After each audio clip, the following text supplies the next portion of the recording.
This is Soundof60, Southwest Louisiana's premier sports talk television show. Soundof60 is presented by Tarver Ford in Sulphur. Give us a chance to earn your business. And by Jack Daniel's Bar and Grill at L'Auberge Casino Resort.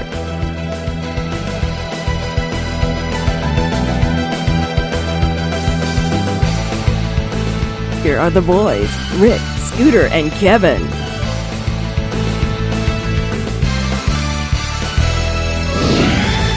Welcome, ladies and gentlemen. Soundof60. Unfortunately, we're going to open up tonight's show with breaking news, and it's tragic news out of Boston. Earlier today, when we do our production, it's Monday. News broke this afternoon that there were 2 explosions at the finish line of the historic running of the Boston Marathon. And as we sit here, guys, as we're doing our show, it would be early part of the evening on Monday if you're watching our rebroadcast. 2 confirmed dead and maybe the estimate of 100 injured during the, not the completion of the Boston Marathon, but near the completion of the Boston Marathon. And it doesn't sound like the death toll that they're done counting yet either. I mean, I know when I left the office, I don't know what we were reading, but they were saying 12. So, but, you know, I hate to get into it too much just because we don't know what's happening. A lot of this is breaking news, Kevin, and it's going to take hours and days for this information to come to light. And if you're watching our show on our production or our late broadcast in the 9 o'clock hour, and of course later in the week, more news is going to come out. But hard to ignore this tragic story at the Boston Marathon, as we know now. 2 explosions, massive explosions that shook buildings and elevators. It was horrific. I mean, looking at it on television, Rick. I mean, I'm surprised, like Scooter said, that it wasn't more confirmed that it was only 2, because the explosion looked like it devastated a lot of people that was actually right there by it. And I was surprised that the death toll wasn't more than that at that point. If there's any good news as we sit just a few hours after the explosion, security personnel and authorities were able to locate and I guess to an extent avoid explosions of 2, maybe even 3 more planted bombs in the area. So they were able to thwart that through their investigation and through their skill in finding these. So it could have been a lot worse. It could have, Rick. And this is obviously a bad situation. Sad though. We've lived through this since 9/11. Terrorist attack here, London, New York, planes, whatever. But correct me if I'm wrong, I don't think any kind of explosion or attack has occurred at a sporting event. No, Rick, to be honest other with than you, the Rick? Olympic Village, and that was pre 9/11. That was way pre 9/11. In the mid-90s. This kind of reminds you of that a little bit. I don't know. You know, we'll find out whether it was a terrorist attack or well, it was a nut. If anybody's going to come forth and take blame. A lone nut or you know. Well, we did. If you haven't heard the news already, and if you're watching our show, and if you haven't been exposed to media reports, again, 2 explosions at the finish line of the historic running of the Boston Marathon, right in the heart of Boston. I'm not really that familiar with that area, but it's described as the epicenter of downtown Boston, because this is the historic running of the marathon. That's where it ends. All around where everything happens in the city. So again, you're watching the rebroadcast. There were 2 people from Lake Charles and 2 from Sulphur that were running. And we were trying to, as far as we know, they're fine.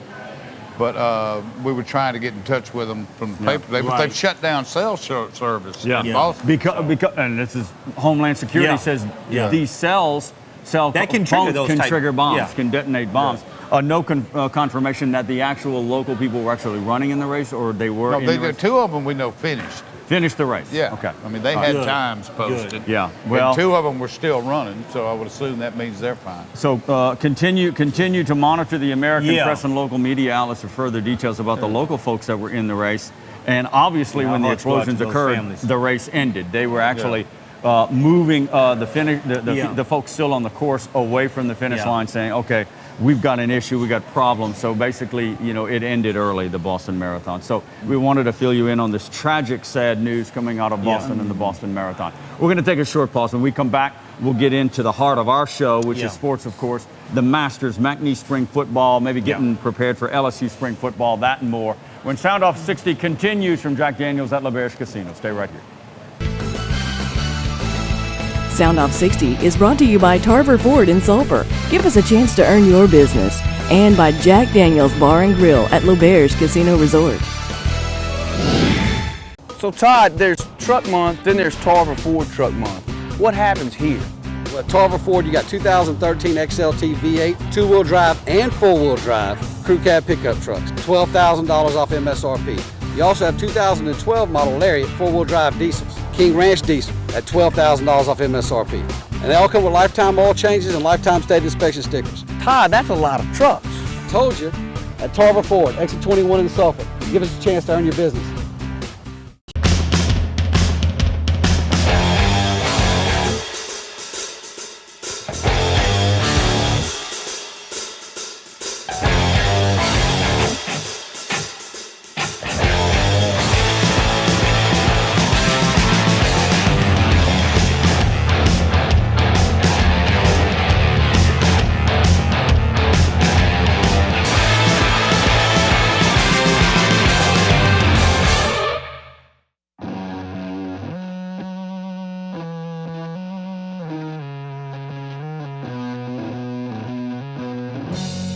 When it comes to Miller time, battles aren't just fought by the man in the ring. They're shared by the men in his corner. It's not just a good time, it's Miller time. Big Easy got the flavor, so easy to share. Always a crowd pleaser, easy to prepare. Big Easy, you always taste so good. You got Louisiana flavor, wrapped up so tight. Pick up some Big Easy foods tonight. Introducing Big Easy Foods in stores now. All right, welcome back to Jack Daniels at LaBerge Casino. Glad to have you aboard for another week of sports. Let's get into the heart of our stuff, of course, which is sports news. And guys, look, they call it the drama. Every year there's drama at Augusta National, and boy, this year that's what makes it. I mean, that's what makes it so exciting. That was some golf. Yeah, those guys were golfing. Man, I mean, what a tournament. The last two holes really that they played in the playoff, that was riveting golf. It's a good word. I mean, nobody deserved to lose between those two. Yeah. I mean, that's a shame that they. Yeah. But you gotta have a winner. I know you gotta have a winner. But But I mean, it was just too fun, and it was hard. It was. I mean, I was pulling for Cabrera. I was Just because if it's down to two, I pull for the one that looks like he spends the least time in the fitness trailer. You know, the least time in the fitness He's a trailer. strong fella, though, because he was out driving Get Adam that Scott. shoulder turn in there. But I tell you what, But I mean, Adam Scott is such a class, He is, nice man. guy too. I mean, you certainly weren't pulling against him. No. Well, I mean, didn't he finish close last year? I mean, what He missed. He blew the British Open last year. Yeah, he really. Yeah, But he had issues. He bogeyed the last. I 4 actually holes. watched 2 days of it, and that's kind of way out there for me to watch it. But I guess the confusion, and you can help me, Scooter, because you watch a lot more golf than I do. I was still confused at the confusion with Tiger Woods with the drop. Can you explain that to me? Confusion. Well, it was confusing because the rule is confusing. Okay. You know, when I first heard it, I thought, man, this is stupid. But the more and more I listen to people that know the rules backward and forwards, okay. What I don't get is people that were saying, well, he should have been disqualified, and failing that, he should have WD'd. Yeah. That part I didn't get. I don't get that either. I didn't get it either. That's why. But I mean, really and true, and this is not an obscure rule. I mean, this is a basic rule of golf. He was doing the same thing you do when you hit it out of bounds, which happens to me a lot. Yeah. Yeah. All of us, Scooter. You drop, and it says near as possible. Now, that is way too vague. I mean, to me, you could never drop one near as possible. Because You'd you have to drop 3 times and then move it to within a millimeter of where you were. Yeah. I mean, don't tell me this has never come up before. Because what that is, he was playing stroke and distance, which is what you do, which you always have the option to do. The timeline. The same thing for a lost ball or an out of bounds. Yeah, the timeline here. That's first thing that's troubling is this whole TV viewers that call in. I don't agree with this. But apparently I don't that like wasn't it. the case on this. Yeah. No, it wasn't. No. But you saying they got it wrong, Rick? Tiger incriminated himself. He did in his post round. But there was a TV viewer that called in and alerted somebody at the rules committee that it happened. And the rules committee looked at it and passed off on it. And said that's it was where fine. I got a problem, because they looked at it and they said, look, the drop looked good to us. Right. But and there's a then he lot made in the golf comment. that's all about intent. See, that's and fuzzy when to me. Tiger said he wanted to drop farther back to have what he thought would be a better shot. Now, what 2 yards? I mean, I know the guys at that level are precise. Yeah, they are. But a yard and a half would make that much difference. That much of a difference. But he anyway, did incriminate. He did let it be known of his intent. If he hadn't said anything, I don't think they put that penalty on. I agree. And I just think from that point on, guys, for Tiger Woods, I thought that it was over. Honestly. I know one thing. Because if Tiger would have come close to winning, what would have been the one comment that would have headlined everything? He was in reach. He was in arm's reach. He got within 2 or 3 strokes. We lost by 4. Yeah, he got. You know, he was in contention. How do you give him credit? No doubt. Having to deal Saturday with it. morning, he accepted the 2-stroke penalty and having to play around, and he kept in contention. What are you going to do? You're going to lash out at Augusta National and the Masters Rules Committee? Yeah. But before he signed the card, they said it was okay. I understand that. Yeah. And to me, it's okay. I'm with you, Rick. That was me. I'm with you. Post-round comments. That was me. Be damned. Yeah. In fact, it was amazing how I happened to be driving to play golf Saturday morning, and I was listening to the Golf Channel on radio. And all the talking experts were talking about, no. And this is before they had made their ruling, or at least before they had announced it. And they were all saying, no. Right. They will not, there's no penalty there, blah, blah, blah, blah, blah. All right, I get to the golf course, I'm about to play golf, and the buzz starts. They just slapped Tiger with a 2-stroke penalty. All right, so I play golf. When I'm going home, the same radio, it was the right call. That's all they could do. Yeah. They had to slap it too. But if nothing else, I mean, like I said, it's kind of odd that Tiger didn't take the drop area. He chose, normally, which was, I don't know, about half the distance, Yeah, but he thought it was wet, the light didn't look good. Okay. I mean, me, I'm going to always get as close as I can. Yeah. But if nothing else, I mean, I didn't know that. Well, but they need to that define. was the buzz. It's a simple deal now. Yeah, a club length on the same line, a club length no closer to the hole. Yeah. I mean, if you want to get right down to it, no closer to the hole.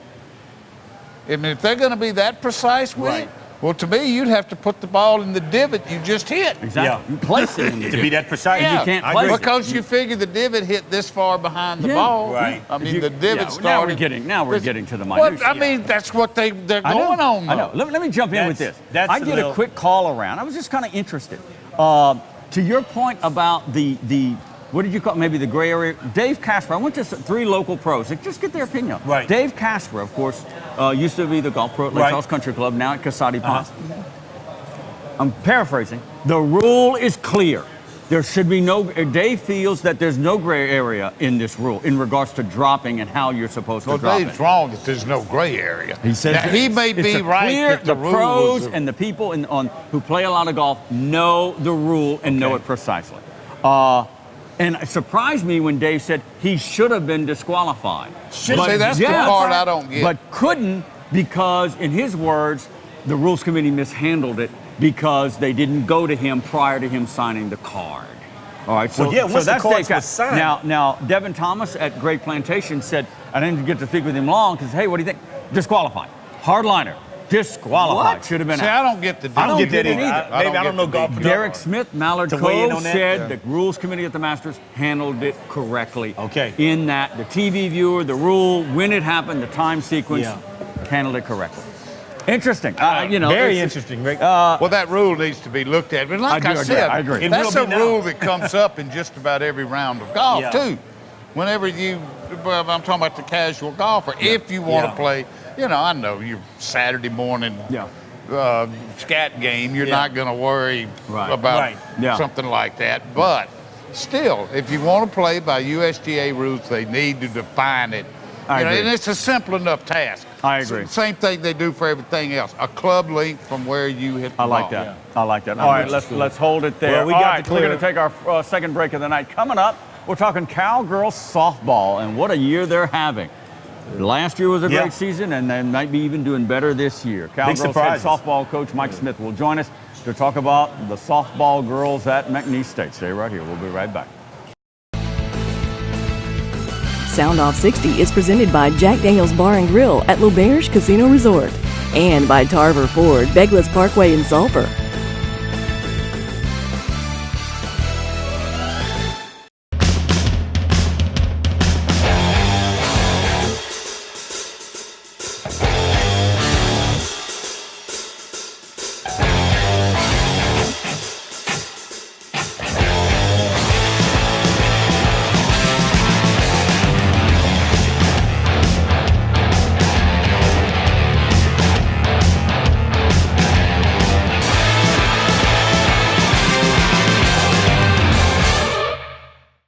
Get your free American Press app today. It's all at your fingertips. News, sports, advertising, entertainment, and video delivered through your Apple or Android mobile device. Capture the informative power of the American Press, Southwest Louisiana's premier source for news and advertising. Get your American Press app today. Download it for free through your iTunes or App Store. You'll love the look and feel of our newest digital offering. The app flawlessly delivers the local news most important to you in a new, striking layout. Get your American Press app today.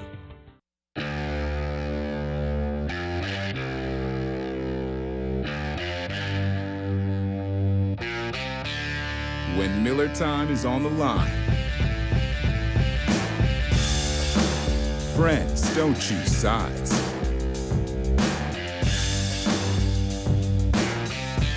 They root for the victory that they all get to share in together. It's not just a good time, it's Miller time. Choosing your doctors and healthcare professionals is an important and personal decision, and one that you should feel totally comfortable with. Hello, I'm Dr. Trista Guidry, and I'd like to welcome you to our clinic, where your health and well-being is our top priority. I'm a board-certified OBGYN and a graduate of LSU. My dedicated staff and I would like to invite you to call for a consultation and appointment. You will experience the trust, comfort, and medical treatments you deserve. We are Dr. Trista Guidry. So, Philip, you guys have been here for 3 years. I see the blue tags everywhere. How's it going? Oh, we've made great progress, Judd. We've got people coming from Westlake to Quincy, Hackberry, Vinton, even coming across the bridge in Lake Charles, Moss Bluff, and Iowa. It's not that far, and we really are having a great time serving them and seeing people respond to us. So, Todd, give me an example of what you got going on here. Well, Joe, we got a $299 a month lease on the F-150 crew cab, and as always, complimentary lifetime oil changes. We've got a great group of people here working real hard to serve our customers. So come see us at Tarver Ford, exit 21 in Sulphur. Welcome back to Jack Daniels at L'Auberge, talking cowgirl softball with head coach Mike Smith. So kindly joins us on this first time ever on the show. Yeah, first time. I'm really excited. You should well be. This is the sports show. That's what I hear. If you want to be on a sports show, this is the one. That's what I hear from this great venue. So I'm looking forward to it. Yeah, Coach, we appreciate you coming in, and congratulations on another great season, and maybe even surpassing last year. One of the things that you have, I guess, notched on your belt, so to speak, is you've been able to come up with some upsets of major college powers in women's softball, and that's for a school of this size, lower mid-major. That's a great accomplishment, even though it's softball, baseball, and anything can happen on the diamond, right? Absolutely. You know, any given day, you know, as long as you get your team to believe that they can play on the same field with anybody. It doesn't matter those letters across the chest or the colors. You know, they put their pants on the exact same way and their cleats, and you know that's what we try to teach our kids every day. Go out and play the game, just like it's going to be your last. Yeah. What has been the key this year? Give us the quick synopsis. Then I want to get into some other stuff. You know, I think one of the big things is we have a really young team, and the college game is new, and they don't know any better. Right. And so a lot of times that works out to the benefit. If you look at a lot of successful teams, players don't know any better. They don't know about the team that's in front of them, you know, the team that they're facing. Right. I won a national championship in 2009 with a predominantly freshman class. So now I'm starting five freshmen right now at times, and I think that's a big key. And I think the big thing is the players came in and bought into the process. They bought into the philosophy. They bought into our mindset. They bought into our coaching style, and I think that's really just taken us to where we've gone. Well, what is your process? I feel like I'm talking to Nick Saban here. What is your process? What is your style? How did it shake things up when you came in last year? Well, I'm a black and white type of guy. You know, you're going to come to practice. You're going to wear the same things. We're going to have a practice schedule up. We're going to follow it as close to it as possible. If we have a set schedule and we don't cover what we need to cover, we're going to continue to do it, and again finish up with a practice schedule.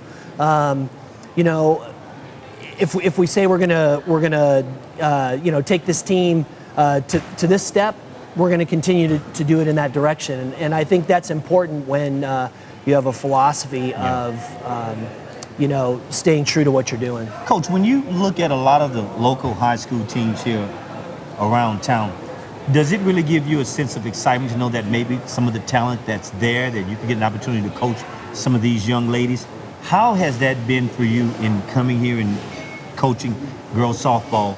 Has that been a factor in how you look at talent and more or less critique your talent?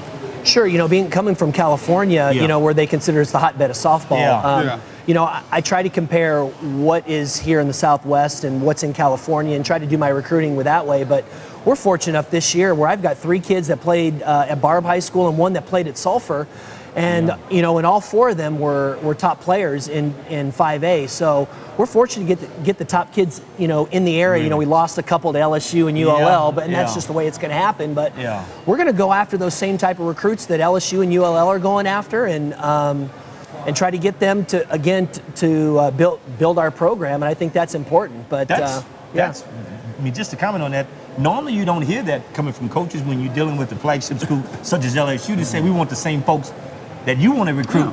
How has that helped, and how has that been maybe somewhat of a disappointment, I guess, to you, Coach, when you're dealing with some of the schools such as an LSU when you want those same kids that they want? Well, the tough thing is it seems like all the kids in Louisiana, it's LSU. They bleed that purple and gold, and that's the hardest thing to overcome. When you talk to players, hey, what are your top 5 choices? The Louisiana kids, LSU's always on the top of the list, and McNeese isn't there. And so our job is to get them in on an unofficial visit, to sell them on the university. We've made a lot of field improvements, really built the facility into one of the nicer venues in the Southland Conference, and I think we're slowly starting that progress of hopefully trying to get it to one of the top in Louisiana. Mike Smith has joined us. I'm impressed, though, really. I think everybody's excited about what you're doing. There's one big question. I mean, you're California born and raised, and I know you coached at Riverside and California Cal Baptist, Cal Baptist. That's where you won the NAA National Championship. How do you end up here? Well, to be honest with you, coaching the NAI, a lot of people in the softball world, because it's small, look at the NAI as kind of a lower level, kind of the stepchild of the NCAA. And with the success that I had, I really wasn't getting the look at a lot of the bigger schools. And I was told by a lot of top Division I coaches, the Pat Murphys, the Ralph Weekleys, and even Beth Terena over at LSU is, Mike, you're probably going to have to take that lower mid-major job to have an opportunity to potentially get one of the, the SEC, Pac-12 jobs, which is ultimately what I'd like to do in the future. And I know it's going to take some time to get there, but I'm going to do with what I need to do here, develop, and build McNeese into a top program, and we'll go from there and see what happens. Cowgirls softball coach Mike Smith has joined us on Soundof60 talking about the success of the program, 13-10 as we sit here. First place in the Southland Conference with a 12-3 mark. Talk about Megan Bond. That's a good way of putting it. There's so many words and adjectives you can use for her ability. Obviously, the top pitcher you have. Is it all in your game? Is it all the power comes from the mound? Is that where it starts and ends? Yeah, that's kind of how softball is if you look at all the top programs across the country, they've got one predominantly huge pitcher. They got Fico over at LSU, who we play this Wednesday, and I'm sure we're probably going to end up facing her. And they're coming here now. They're coming here. They're coming to Lake Charles. Softball fans, it's going to be at the McNeese softball complex. Right, LSU. The bleeding of the purple and gold will be here. Right. So yeah, we will be at the game time win. Game time 7 p.m. Wednesday night. Okay. Yeah, Megan Bond is, she's one of those kids that doesn't come around very often.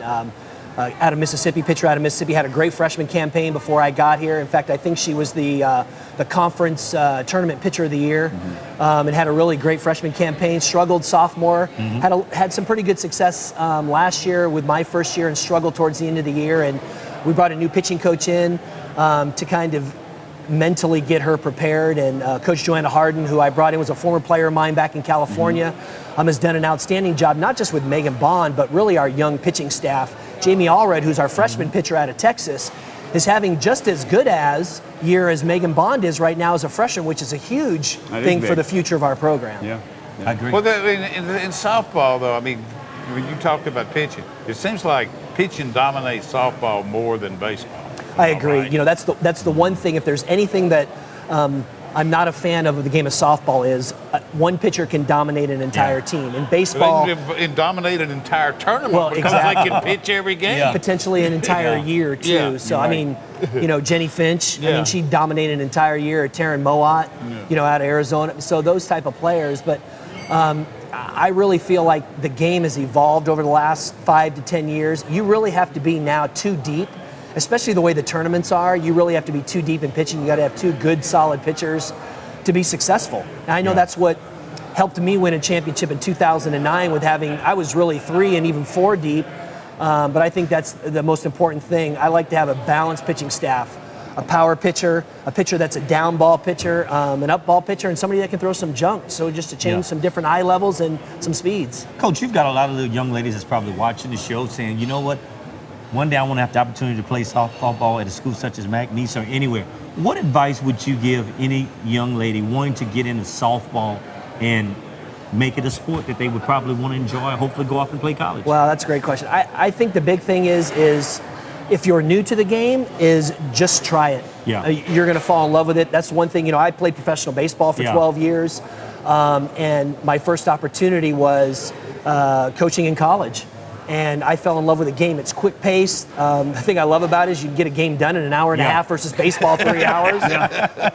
But it is. You really got to think on your feet. The game is very quick. Small field. And I think it's the excitement. And I think with females and playing the game, they really love the game. They're true, genuine players of the game, and they love to compete. The females will run through a wall and ask, "Why is the wall there?" And that's what I love about coaching the female athlete. You talked, and I knew you had played a lot of pro ball. Did you play college baseball, or you went straight? No, I played college baseball out in California. I was a pitcher. Okay, well, that's even better. But having played so much baseball, when you went to coaching softball, what was the biggest adjustment you had to make? The small field and the strategies. The game was the same. All that slap hit. You know, you saw a little bit of that in college. You know, I really learned. I became really a student of the game. Talked with a lot of coaches that was their forte, slapping. But really, the strategies and the small size of the game. Quick story: my first game coaching softball, base it up the middle with a runner at second base. Baseball, you send the runner from second, you're scoring. Oh, I tried to do that too. She was throwing it about 15 feet. I said, this game's way too quick. You got to slow it down a little bit. So, Mike, we appreciate you coming in. Again, continued success with the Cowgirl softball program. And keep recruiting those local girls. Wednesday, 7 o'clock at your field. It's McNeese and LSU. Tigers coming to town. Yeah, that'll be a treat. So go on out and support a very, very strong program, and on your way to a Southland Conference championship. Let's knock on one and hope that. All right, we'll take a short pause. Don't forget, we got a full house tonight. We do. Brent Cassio is here. Yes. Talk about some fundraising with local high schools. Also wrapping up spring football with Matt Viator. Cowboys head football coach will join us in the second half hour. All right here at Jack Daniels at LaBerge. We are worldwide, 365 and 24/7 at Soundof60.com. Soundof60 is presented by Jack Daniels Bar and Grill at LaBerge Casino Resort and by Tarver Ford Sulphur. Back after this break.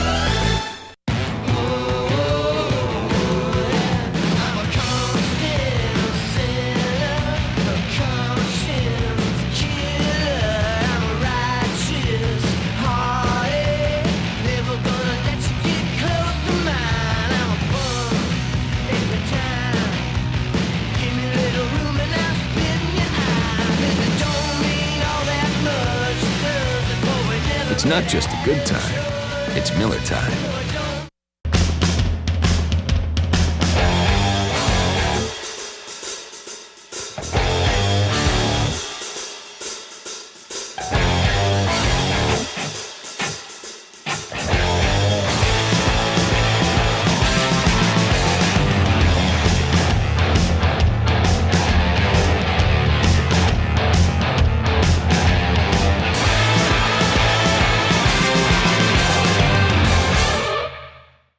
Welcome back to Jack Daniels at LeBaire. Shifting away from what actually goes on the field, we're going to talk about some of the things that help kids do better on the field. We got Dr. Brett Cassio from Lake Charles Memorial Hospital. You have just started an interesting foundation called the Foundation for Fair Play. Give us the motivation behind it and I guess your mission statement behind this organization, which is doing some great work. Our mission statement is to help underfunded kids by purchasing health equipment so that they can maximize their performance on the field. You talk about underfunded programs in high schools in the area. That is correct. We really look for those kids that have maybe a verbal commitment for college and they get an injury in their junior, senior year, and we get them the best of everything to make sure that they can have their chance at college, maintain their scholarship. Go ahead, Scoot. How did this come about? How long has it been going on? How did it get started? Well, Lake Charles Memorial has been taking care of Southwest Louisiana schools and athletes for about 20 to 30 years. I moved here in the sports medicine realm. That is correct. And that's your specialty. Yes, sir. And I moved here about 4 years ago, and I noticed that there was a disparity between well-funded and the underfunded schools. And it came up over and over again, and we noticed some of the kids could benefit from a few special donations, some special treatments, different equipment that they may not be getting. And I saw it happen enough that I said, well, we have enough interest here. One of the things we really produce here is some awesome athletes in this area. And wouldn't it be nice? There's so much interest in sports, and we create awesome athletes. Why not pair the two? And it just took off like a rocket as of October. We really hit a nerve. Maybe this may be a little bit out of left field, but did you see injuries from local high school players, and you thought, well, if they had better and proper equipment, maybe we could have avoided to prevent a lot of those things. Is that some of the motivation? Well, it wasn't that we saw a specific injury because of poor equipment, but we noticed some of the helmets were getting a little old. A helmet has a 10-year lifespan. Well, if you're a linebacker, it might only be a 4-year or 5-year lifespan. So we looked at that. There's ice machines that we use for a lot of my patients, but it costs money to rent. They're expensive. They're several $1,000s. So we said, would it be a great idea to have these ice machines on some of these kids to help, not just after surgery, but even if they get a hamstring pull or a strain or a sprain, helps them get back faster. So these are all the things that I've used in my training and my career at professional, to high school, to college, and other places, and I wanted to bring it here. Doc, I noticed this Friday you guys had a heck of a turnout for the golf tournament for the F3 Foundation. What was the motivation in doing something like that to raise funds to possibly put it in an area to where you saw was well needed for giving kids an opportunity with the proper equipment and basically funding some of these schools around town that just don't have the funds to do what they really want to do for these kids? How did that come about? Well, it was really just a brainstorm, maybe over a dinner. We were just talking and some guys getting together and talking. I can't tell you exactly when the light bulb went off, but we said it kind of was one of those things. That's no-brainer. Why not do that? That sounds like a great idea. And instead of hearing no, I talked to one person. Awesome idea, great. Exactly. Went to the next person. That's a great idea. Who do I make the check out to? I never heard no, so I was like, this must be a good idea. So we just went with it. Turnout was great this Friday. Okay. I've never known a coach who thought he couldn't use better or couldn't use more. But let's say they are short some shoulder pads or what have you, this equipment. How does the process work to where they get something? Well, there's an application process. The foundation has a board. The application goes to the board. The F3 Foundation has its own board? Yes, sir. Okay. And so the application goes to the board, and we have a meeting every quarter, and we review the applications that come in. And on the application, it's a pretty thorough application, and it has a section on the funding of your program. So your booster club activity, that kind of thing matters into what we give out. And we're learning as we go along, so we have no statistics yet because it's only been around since October. But we have basically almost every request we have granted in one shape or another. You know, if it was 30 helmets, we might have been able to give 20. Right. But one of the other things we do is we buy in bulk because we're buying so many helmets. We get a lower price on all the helmets. Yeah. And it's not good to replace all the helmets in 1 year. We put them on a cycle where every year we replace 10 or so. Yes. And speaking of that, if local high schools or coaches are out there, or even administrators, you mentioned that the Foundation for Fair Play has only really been around since last October. You've already, $5,000 at Washington Marion High School, $5,000 at LaGrange, $3,200 at Iowa, $15,000 at Bell City. The list goes on and on. $4,000 in Hamilton Christian. You've affected Maryville High School, LaGrange Singer, Calcasieu, Beauregard, but you'll stretch out into the parameters of Southwest Louisiana. If they want to come to you with this application and need, you'll look at it across Southwest Louisiana. That is correct. That's some great work. You've already raised $100,000. You've already granted, $55,000? Yes. And your fundraising is constant. Well, because the need is constant. It's constant. Yep. And we have two main events each year.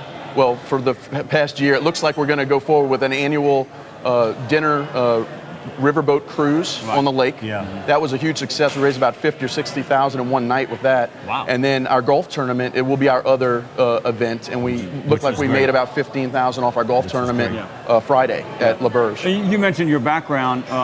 You're a renowned orthopedic surgeon.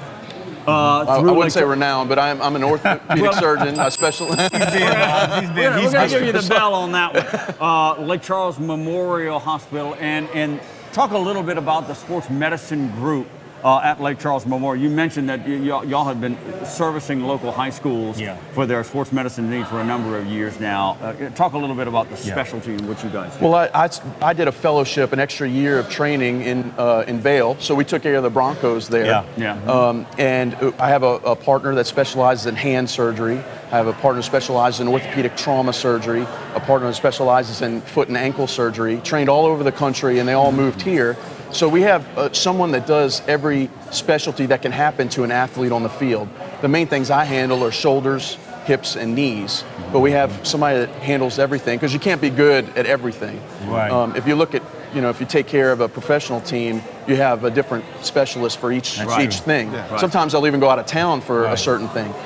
So that's how we're developed at Lake Charles Memorial, and we accept every kid, no matter what insurance, no matter what financial background. We take care of every kid the same way every time. Yeah. Well, it's called Foundation for Fair Play. Contact Dr. Casio at Lake Charles Memorial Hospital if you want to get involved and help out in any way. After the show, we want to talk to you because Hobbs and I have really bad elbows. You got to have somebody to be able to work on an elbow, because it's pretty. Brent, we appreciate you coming in. The Foundation for Fair Play doing great work with underfunded schools around Southwest Louisiana. Coming up next, Cowboy football, wrapping up spring with Matt Viator. Stay right here. Jack Daniel's Bar and Grill at LaBerge Casino Resort, home of Soundof60, and Tarver Ford in Sulphur. Give us a chance to earn your business. Round 5 with the boys coming up. So Todd, there's Truck Month, then there's Tarver Ford Truck Month. What happens here?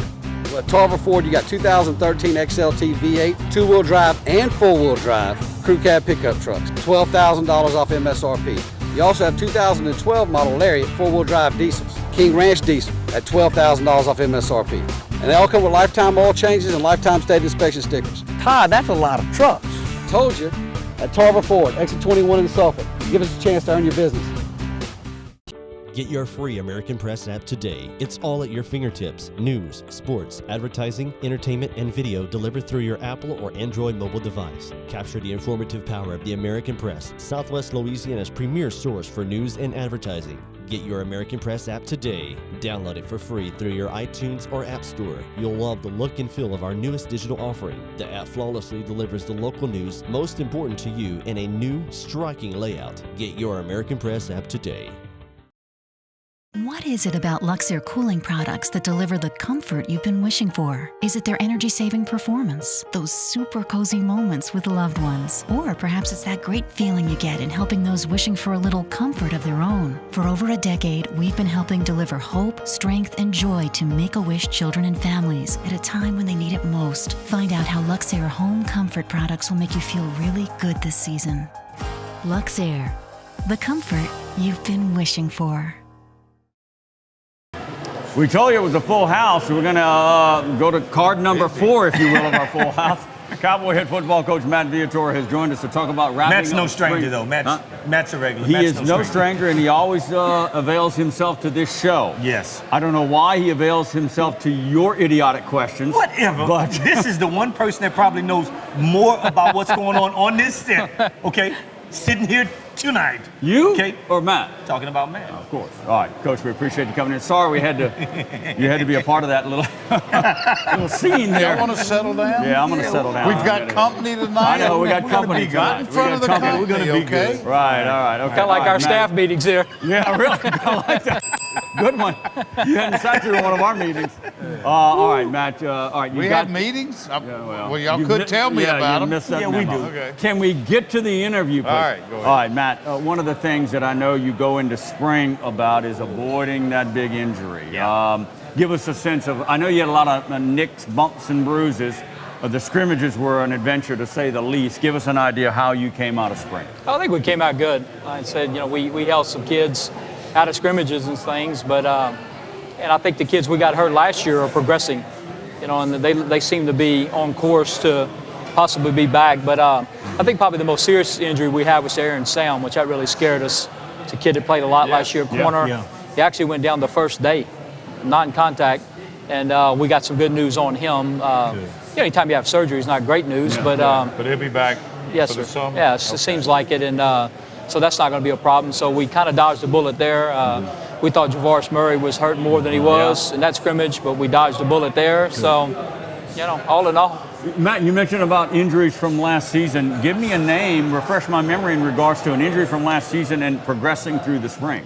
We had some kids out, like Wallace Scott, who we think is going to be really good. A young kid.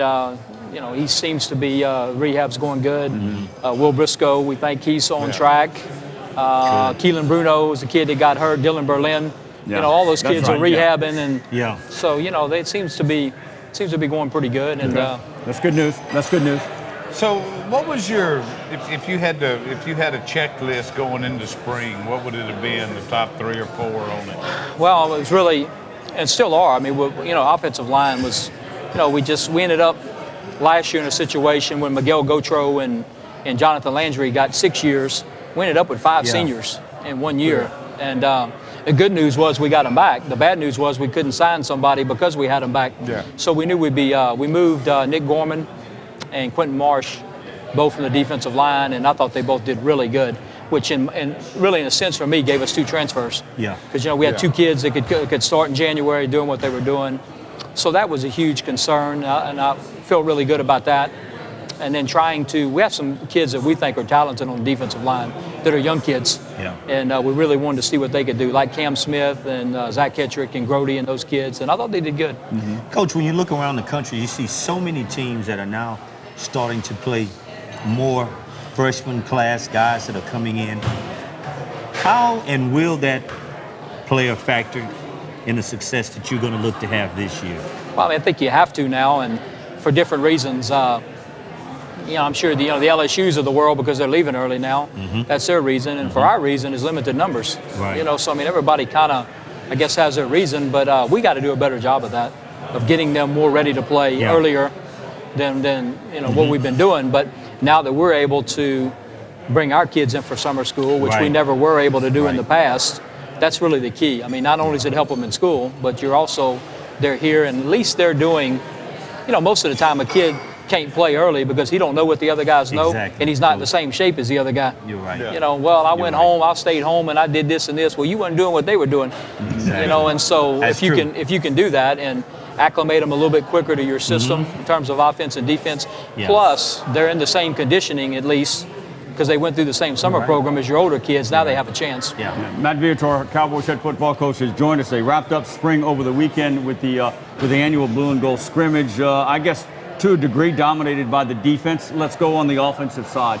Senior quarterback Cody Stroud, second year really of not having that question mark around quarterback. He is a solidified starter.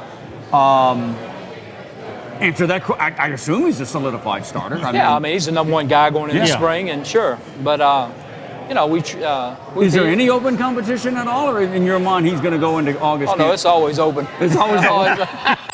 The bell needs to be my coach. Make no mistake of Oh that. no, it's always open. open. But yeah, I think he had a good spring, and we spent the last week really predominantly no huddle type stuff, trying to to get a little bit more proficient at that, and plus to re-challenge him to do some different things and stuff. So, but no, he had a good spring. But I thought that Tyler Bolfing did some good things, and I thought Leon Bluen really did some good things as well. But no, he's going to go in the fall as a starter. Yeah. The August camp, and then we'll see what happens from there. What would be an example of somebody or some position that was a pleasant surprise for you this spring that maybe jumped out at you that maybe you weren't counting on? I thought that, I guess what I was surprised at or excited about is I thought the two kids were moved to the old line. I actually think that after 15 days they could play. Yeah. I mean, they're both starters on the line, and so I was excited with how quick they did it. We had to play some other DBs because Wallace Scott's hurt, Aaron Sam's hurt, but I really like what Jalen James, kid that we got in, transfer that was at LaGrange. He kind of stepped in and did some good things, and and I'm not surprised, but Nick Jacobs, the tight end from LSU, really has a chance to help us. Yeah, he's got some really good hands. Yeah, he's a big kid. Yeah, he's 6'5" and he's 255 pounds that can actually set an edge, and do some things. And so that's true. We're hoping that he stays healthy and does everything. So I think he'll be able to help us. Yeah. Coach, when you look at your quarterback, and on every team, that's pretty much your trigger guy. What does Cody bring to the table for you as a coach and for your offensive coordinators to look at it and say, we can really be effective if we do this one thing with this kid? Because a lot of times teams play around to the talent that they've got. And what's the one thing that you can look at Cody and say, I know we're going to do well? Well, the first thing that he did for us last year is he gave us the ability to check every run. Because he's been in a system and he's a really smart, intelligent kid. So he really helped us out there, which he has to, because he has no mobility. So he has to be able to get us in the right things. The second thing he did a really good job of last year, and I think he's only improved this spring, is he does a really nice job in the quick passing game and being able to handle blitzes with quick throws and bubble screens and things like that, which he has to also. So, he understands now. You take a guy like Derek Faroux, we handled all of it with the read option and all that. But when you have no mobility, then you got to be able to handle it by checking us into the right runs and by handling certain blitzes with the quick passing game stuff too, which I thought he did a lot better job of last year. Our last final waning seconds, Matt. 6-5, 6-5, 7-4. You've not had that conference championship since 2009. That's right. Postseason play. With that and the competitive fire that you have and your coaching staff, did you go into this Jermaine type spring with a renewed sense of urgency? No more than what I always do. Okay. Yeah. I don't think you can ask any more out of, you can't put what's happened 2 years ago on this year. And, these kids, I think you just have to do the best you can with your guys, but we're pretty urgent. I am every day, and with the same. So no, I'm not approaching it any different. Right. I'm trying to, find ways. Maybe I thought we were very close last year. Yeah. But how can we, get quite over that hump? But you've also stated on this show, and to me on the record, you're not a status quo guy. You'll look for changes. Oh, you'll I love look to change. to tweak something, and if something's not working, you'll make that change. Yeah. You did it with coaching staff, you'll do it in systems, and you'll do it with players. Well, we try, we changed a lot of what we're doing on special teams this spring to we got to get better there. Oh, yeah. And so, we've done that. Mike's changed some things on defense. We're looking at that. No, I love to change. Yeah. I like to get out and learn. Constantly tinker, I guess. I love to get out and learn, and I think sometimes, to me, even with our limited budget, I even hire staff based off of that. Yeah. I like to bring in guys that can bring in ideas. I don't want paid managers. Bring in some ideas and bring us in some stuff, bring us in some things we can do, and because I think you have to, and I've always done that ever since I got into coaching. We appreciate you coming in and talking about spring. Have a good couple of months. I'm sure we'll catch up with you down the line and in August. You're going to give him your new Masters hat? Because we'll talk. Yeah. No? This Cindy went down hey. to the Masters. We appreciate you coming in. All right. Thank y'all. Short pause and we come back and wrap it up with lousy some Wise Guys and a whole lot more right here at Jack Daniels. Stay right here. Soundof 60 is presented by Tarver Ford Sulphur. Give us a chance to earn your business. And by Jack Daniels Bar and Grill at L'Auberge Casino Resort.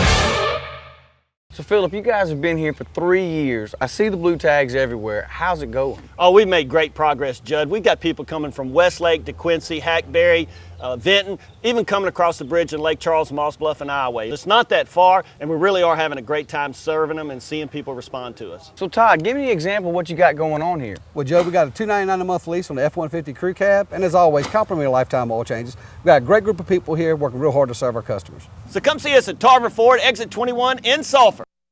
Miller Time. You won't find it on any clock or specific time zone. Miller Time isn't so much about when as it is about who.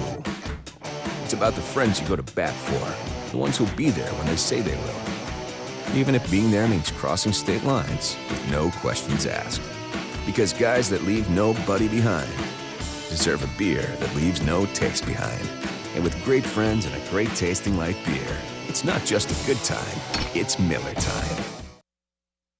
All right, before we get into the beauties of L'Auberge and trying to stump the wise guys, let's talk about Big Easy Foods and always those large Gulf shrimp that you can buy at your local retailers across Southwest Louisiana. I mean, they got easy peel shrimp. They got it in 100-count bags. They got it in 20-count bags. Whatever you need, shrimp fresh from the Gulf, wild shrimp. Look at Big Easy Foods across Southwest Louisiana. Processed in South Louisiana, but bundled and packaged right here in Lake Charles. It's a local company with great local foods. Big Easy Foods, and you can check them out at bigeasyfoods.com. All right, we're going to try to be stumped again. Their record is not very well. The lovely Kaylee and Haley are back with it. Yeah, but you weren't on last week, and we smoked. We're smoking. Yeah, but we weren't on there last week. You Actually, can be a little I bit mean was. at times too. I was on. She's feisty. Both of them are feisty. We're feisty. Yeah. There's a difference. But here's the difference there. Yes, it does. And I'm not pandering, but you ladies are smoking hot, but we've been smoking hot. Okay, well, let's see how like y'all that do this segue? week. Let's see how much y'all know All you're right, on. unbeatable. I think you guys might be defeated. Before we get into it, we got to acknowledge the hat. Look, the hat. With the tag still on it. The Masters It's brand hat. new. It's brand new. Well, I see that. This is all the way from the Masters. This is the real deal. Is it signed by Adam no, Scott? I didn't. No, Boy, Masters didn't get that That'd be far. cool. Wouldn't that have been nice? But the tag says Masters, so that's a plus. All right, here's a little informal thing. You young ladies, you probably don't play golf. Did you watch the Masters? Were you interested at all? Even with Adam Scott? I play mini golf. Does that count? No. Really? You don't or you do? I play mini golf. Does that count? Yeah, the rules are a little bit different, but yeah, it counts. Yeah, A little bit different? No, I don't watch Kevin sports doesn't just know the for the rules to good-looking either athletes. one. You think Tiger had trouble? Adam Scott, I don't know. All right. I've never even seen a picture of him, so Really? I'm not on that No, bandwagon. he's a good-looking guy. He is. That's what I hear, though. He's a good Yeah, looking it's kind guy. of like that last segment, Guidry. Coach, most teams, the trigger man is a quarterback, right? Yeah, okay. Well, yeah, I'm he's just a saying, I quarterback. was He's a trying trigger to- man. Well, yeah, he is, but I'm saying he's the go-to guy when things get bad. He's got to fix it. All right, Masters boy. All right, let's get to the ladies. All right, let's stump the wise guys. Who's Here we up? go. Ready? Ready. Greg Norman is renowned for his failures at the Masters. How many times did the Shark finish second at Augusta? I was like Three. three. No, 3 times. I would say three. I would say three. Okay, we'll He's- go I with think he's three. Final right. answer? Final Yeah. answer. Yeah. Correct. Stick Boom! with it. Well, you're, Well, I watched it all week. But Greg Norman wasn't on it. No, he went on it, this but they talked weekend. about it. They talked about it. Okay, They had a whole segment of settle it. down. If this is Settle all down. Masters question, you better get a hat with the hat. Settle down. All right, Kayla, you're up next. He's All right. excited. Question All right. 2. During those Masters close calls, name the 3 golfers who defeated Norman, regulating him to second place 3 times. Well, Larry Mize chipped in. Nick Faldo. Nick Faldo when he absolutely collapsed. Yeah. Oh, but who was the third? Okay. Come on, I Rick. remember watching a documentary. It's Seve Ballesteros and Norman and Jack Nicklaus. So Nicklaus won that year, so I guess it would have been Nicklaus because Seve Ballesteros didn't 86, yeah, 86. I think it's Jack Would Nicklaus. that be close? Yeah, Nicklaus. What do you think? Correct. Nicholas. Wonderful. Nicholas Great job. Faldo and Larry Moss. Good job. There we go. Good job. We're smoking. Here we go. Come on. Don't right. ask us. This is 2 straight weeks Come on of now. Masters All right, yeah, questions. we need a knock on. And we're unbeaten. Ready? Prior to Adam Scott's win at the Masters, who was the last Australian to win a major golf championship? To win a major? I thought you were going to say Masters. That'd be a trick question. Saw him in Houston. The tall guy. The tall kid. Kind of gangly looking. What is his name? Won the U.S. Open. Did he play in Houston 2 Yes, weeks ago? he did, and I followed him. He played with, what is his name? I told you. I can't Come think of on, his Hobbs. name. He's like 6'5". Odd name. Give us a hint, but it doesn't count as being a stump. Okay, I'll give you a hint. What does the last name sound like? He was the last Australian to win a major golf championship. That's part of the question. That's not a hint. Give us a hint on the name. Okay, Give the us year the was initials. 2006. That's not. 2000 initials. Yeah, initials. That's not. One initial. One initial. No, One initial. One letter. Stump them. One letter, and I think we'll get Yeah. it. The letter of his last name. No. That's all. The last No, letter that'll, of his last name. that'll give it away if we She's tell sweet. it. Come on. You better, no. Why y'all being so tough? Come We're on. trying I to stump think- y'all. You guys This take is our I'm that. not job. sure. Come on, Rick. Help us out. It's either Ogilvy or the. Or, Jeff Ogilvy, U.S. Open. That's Yes. right. Jeff Ogilvy. Yes. Incorrect. Greg Ogilvy. Greg. So you we got would take half Greg. of it right. Oh, Okay, that's Jeff. that's Look at a it again. It says Greg. No, it's Geoff. No, Yeah. it's Greg. No, well, they Well, got but it it wrong. is Jeff. Yeah. It is Jeff okay. Ogilvy. Well, that's not our Miss fault. Prince. He spells it Not our fault. G-E-O-F-F. Not our fault. Scooter's right. He's right. Scooter's See? right. It's not Yeah, J-E-F-F. Scooter's right, though. It's We G-E-O-F-F. won. Okay, we're on the road. We're good. All right, bonus question. Y'all ready? See, she would have really messed us up with the... Yeah, well, she gave us those letters. Yeah. Okay, name the first Aussie to ever win the British Open Championship. I guess Greg Norman. Greg Norman, the short. Wait a minute, you're going don't let it go late too in the fast. Late 90s. Had to be somebody before the 90s. Somebody was before him. You think? It's fairly recent that, you know, the Australians really got big in Yeah. Oh, Lord. I'm going to go with Greg. I don't know. I'm going to go with Greg Norman. All right, that's our answer. Final answer, Greg Yeah. Norman? Incorrect. Incorrect. Oh, no. See, we Correct. got streak two comes right. in. The correct You guys answer, missed the last one. Correct answer is Peter Thompson in 1954. I don't know who Peter Thompson is. I don't know who that is. They I got wasn't us. even born. Stumped. They I got wasn't us. born. I don't know who that is. Unbelievable. You had to pull That was a Peter trick Thompson. question. No, that was a trick Us question. together, was we low. stomp you guys. That's digging. That was kind of trick, though. We didn't make the I know questions, you though. didn't. If so, I that would be know. much difficult. All right, 1 out of 20. All right, we're out of time. Ladies, we appreciate it. That's The lovely all. Thank Kaylee. y'all. Y'all have a good one. Kayla, Thank you guys for oh coming my, on. Peter Thompson. All right, they're saying Yeah. that's it for us. All right, congratulations. We got to talk more about the Masters next week. We do. I mean, the shots. Angel Cabrera, the shot. I love Oh my Angel. God, we got to talk about that. Entertainment? Oh, I'm sorry. Oh, the Entertainment. Black What do we have Crows. coming? The first pool party Yes. at LaBerge, May 23rd. The Black Crows It's gonna are be coming. big. Big show, May 23rd. Get your tickets Thursday, early. party by the pool. It's coming. The announcement is official. Also, Asleep at the Wheel at Jack Daniels, May Yes. 24th. Sleep at the wheel. That's Asleep at the Wheel. That's Which a good we one. are always asleep at the wheel. That's going to wrap it up from Jack Great Daniels show at tonight. LaBerge. We'll see you at the games, everybody. Soundoff 60 is presented by Tarver Ford in Sulphur. Give us a chance to earn your business. And by Jack Daniels Bar and Grill at LaBerge Casino Resort. Soundoff 60 airs on Suddenlink Cable Channel 60 Monday through Sunday nights, 9 p.m. and again Saturday and Sunday mornings at 10 a.m. Soundoff 60 also airs throughout the week on Communicom Cable Channel 6 at 9 p.m. across Southwest Louisiana. Check your local listings. Post your questions and comments for the boys and access our website links at soundoff60.com.